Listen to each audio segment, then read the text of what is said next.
It's a reaction video.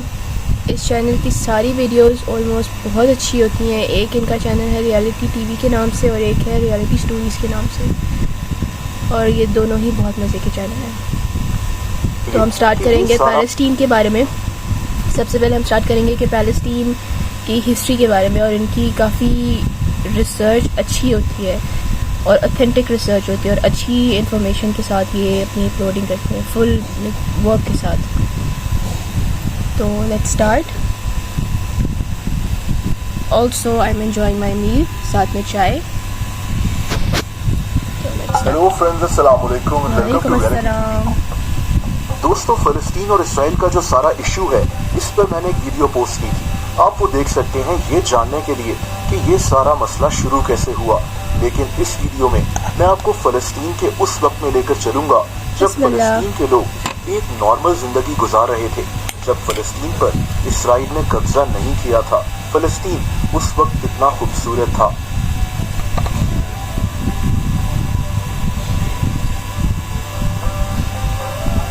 इसकी history पर पहले थोड़ी सी बात करते हैं।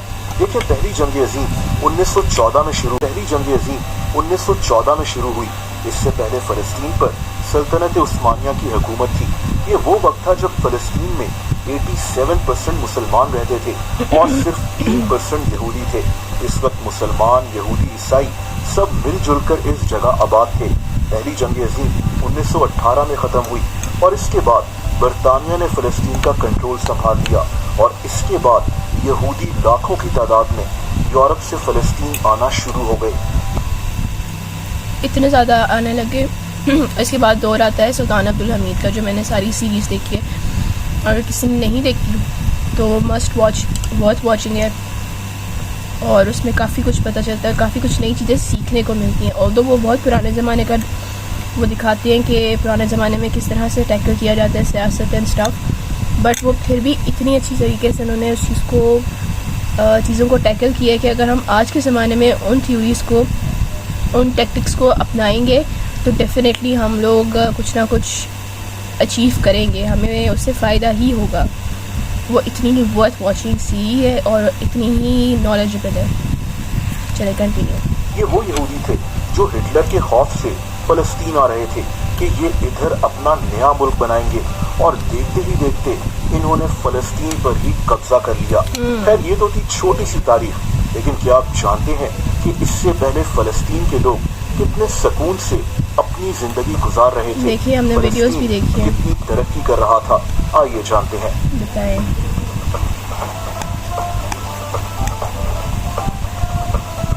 दोस्तों, 1920s में यानी आज से 100 साल पहले फ़लस्तीन दुनिया का एक अहम कमर्शियल सेंटर था। यहाँ के साहिली शहर यानी कोस्टल सिटीज से तिजारत होती थी, जैसा कि गाजा या फिर जाफा से। इन साहिली शहरों से बहरी जहाज के जरिए सामान एक्सपोर्ट किया जाता था, जैसा कि फ़लस्तीन से इटली, इजिप्ट और यूनान साबुन भेजा जाता था। यहाँ से अनाज, कॉटन और एंटीक चीजें वगैरह दुनिया के हर कोने में भेजी जाती थी। यूरोप, अफ्रीका, मिडिल ईस्ट, हर जगह फ़लस्तीन में भी दूसरे मुल्कों से सामान मंगवाया जाता था, जैसा कि चावल और कपड़ा वगैरह। फ़लस्तीन एक खुशहाल जगह थी। दोस्तों, 20वीं सदी की शुरुआत में ही फ़लस्तीन में रेलवे ट्रैक्स भी बिछना शुरू हो गए ताकि सुल्तान अब्दुल हमीद का दौर इसके पोर्ट्स के साथ जोड़ा जा सके और ट्रेड के मौके और भी बढ़ जाएं। ईयर 1892 में फ़लस्तीन में यरूशलेम ट्रेन स्टेशन भी खुल चुका था। दोस्तों, फ़लस्तीन का रेलवे नेटवर्क उस वक्त इतना जबरदस्त था कि अगर कोई ट्रेन कुछ मिनट्स भी लेट हो जाती तो ये एक बहुत बड़ी खबर होती थी और अखबारों में ये खबर बाकायदा छपा करती थी। तिजारत और रेलवे नेटवर्क के लिए फ़लस्तीन में वर्कर्स की भी जरूरत थी, और तभी सीरिया, लेबनान, यमन और इराक से हजारों लोग फ़लस्तीन में काम करने आने लगे। फ़लस्तीन कितनी तरक्की कर रहा था, आप अंदाजा लगा सकते हैं। इनके जंगी जहाज वगैरह भी दोस्तों, ये वो वक्त था यानी 1920 के आसपास, जब जंगी जहाज, इनके बहरी जहाज, ये सब इनकी खुद की प्रोडक्शन थी। और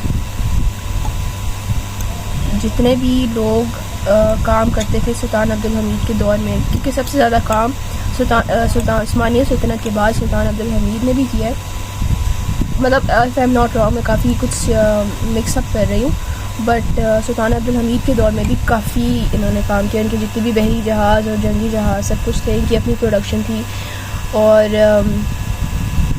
और इनके जितने भी तजुर्बे हुए थे वो खुद इनके अपनी कंट्री में इन्होंने किए थे और सक्सेसफुल रहे थे सारे के सारे। तब फ़लस्तीन मैन्युफैक्चरिंग के लिए भी मशहूर हो रहा था। यहाँ लेदर बनता था, साबुन बनता था, और यहाँ मेटल भी बनना शुरू हो गया था। मेटल से इनकी तलवारें वगैरह बनती थी, तो ट्रेन्स और बसेस वगैरह में इस्तेमाल होता था। लोगों को बाकायदा कोर्सेज कराए जाते थे ताकि वो ये हुनर सीख सकें। यानी दोस्तों, फ़लस्तीन दुनिया में किसी मुल्क से पीछे नहीं था। तालीम में भी यहाँ हर तरह के मॉडर्न स्कूल्स खुलना शुरू हो गए, अरब स्कूल्स भी और इंटरनेशनल स्कूल्स भी। 1921 में और हर चीज़ सिखाते थे। मुफ्ती इस दौर में हर चीज़ सिखाई जाती थी फ़लस्तीन के अंदर, चाहे वो मौसीकी हो, चाहे वो पियानो हो, यानी कि जितने भी इंस्ट्रूमेंट्स हैं वो सिखाना। यानी कि ये एक एज अ नॉलेज के तौर पे, हुनर के तौर पे लोगों को सिखाया जाता था, नॉट जस्ट के रिलीजियस फैक्टर को लेके, लेकिन लोगों को नॉलेज देने के लिए हर तरह की चीज़ें उनको सिखाई जाती थी। मोहम्मद अमीन अल हुसैनी बन गए थे। इन्होंने पहला काम ये किया था कि यतीम बच्चों के लिए एक जगह बनाई थी जहां वो रह सकें और उनको तालीम दी जा सके। यहाँ अरब ओलंपिक्स करवाने की भी प्लानिंग हो रही थी। लेकिन दोस्तों, फिर पहली जंग अज़ीम के एंड पर फ़लस्तीन पर बरतानिया की हुकूमत कायम हो गई और लाखों यहूदी यूरोप से फ़लस्तीन की तरफ आना शुरू हो गए। यूरोप में इनको हिटलर से खौफ था और ये फ़लस्तीन के इलाके में अपना एक अलहदा मुल्क बनाना चाहते थे।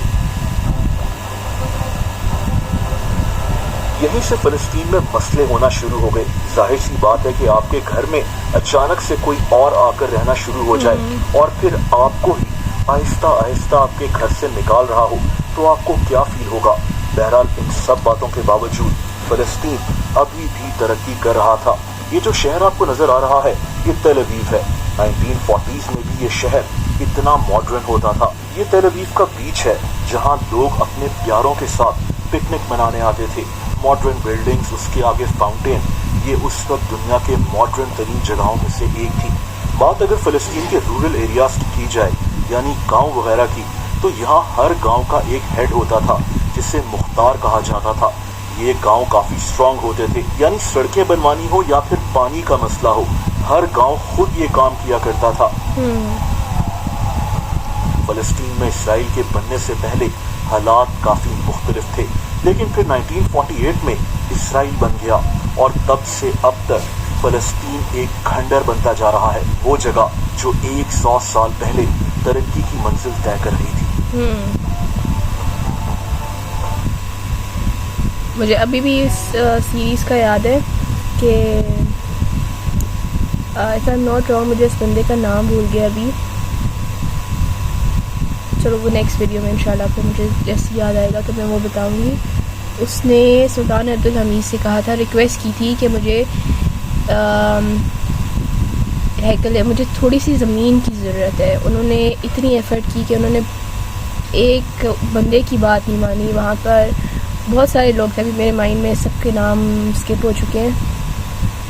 वो यही बात है ना, जब अभी बताने की बारी आती है तो बंदे से सारी बातें उसकी निकल जाती है दिमाग से। लेकिन वो बहुत अच्छी सीरीज़ थी और काफ़ी नॉलेजेबल सीरीज़ थी।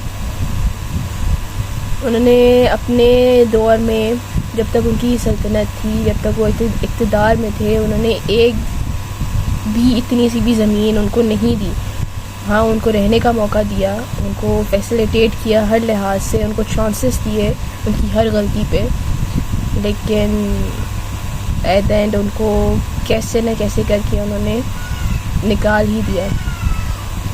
पारवस था मेरे ख्याल से, हाँ पारवस नाम था उस बंदे का जो मेन हेड था। जो सारे मैसन अरकान थे उनमें से एक का नाम पारवस था, जो उन सबको कमांड दिया करता था। और उसके बाद उसमें बहुत से लोग आए, इवन सुल्तान अब्दुल हमीद के जो जितने भी उसके अंडर काम करते थे, उन्होंने पैसे की लालच में आके धोखा देना चाहा। उनके अपने सिपाही थे, उनके अपने जो मेन ख़ास लोग थे जो उनके साथ जितने जिसको वजारत के उसके अंदर वजारत में जिनके अंडर हर डिपार्टमेंट के काम आते हैं, उनमें से कितनों ने उनको धोखा दिया। बहुत है इस तरह से, बहुत धोखा हुआ इस सारे सिनेरियो में। जब उन्होंने आना शुरू किया इन सारे यहूदियों ने फ़लस्तीन के अंदर, इट जस्ट बिकॉज कि उनको यरूशलेम चाहिए था, अपनी हुकूमत चाहिए थी। चलो, thank you for the video, अल्लाह हाफ़िज़।